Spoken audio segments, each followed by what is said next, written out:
আমাদের চট্টগ্রামের আরেক কৃতি সন্তান স্বরাষ্ট্রমন্ত্রী, আজকে আমাদের চট্টগ্রামে একটা কথা এসেছে, ওদের ফতোয়ার জন্য আর মাদ্রাসায় যেতে হবে না। তা আমি জিজ্ঞেস করলাম কেন? ওদের ফতোয়া তো আপনাদের এই পার্লামেন্টে দেওয়া হয়।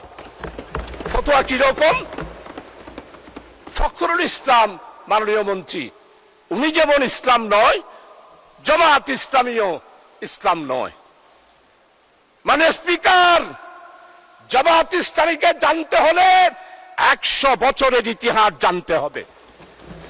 জামাত ইসলামী কি ইসলামী দল না অন্য কিছু, সেটার ফতোয়া দেওয়ার দরকার নাই। তাই আমাদের চট্টগ্রামে এখন বলতেছে হাল জমানার মুফতি তিনি, আর একটা বললাম না, আলিফ বাতা জানেন না।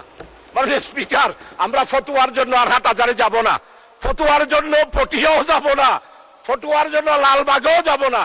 আমাদের এই মহান পার্লামেন্টে জামাত ইসলামীকে ইসলামী দল নয় বলে যিনি বলেন, তার কাছ থেকেই আমরা ফতোয়া নেব।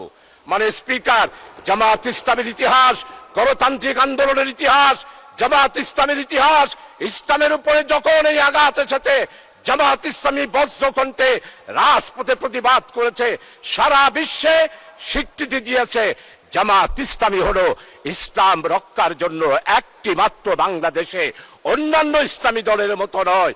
জামাত ইসলামী গণতান্ত্রিক, নিয়মতান্ত্রিক, মানুষের অধিকার প্রতিষ্ঠার জন্য, ওয়েলফেয়ার স্টেট কায়েম করার জন্যই জামাত ইসলামী।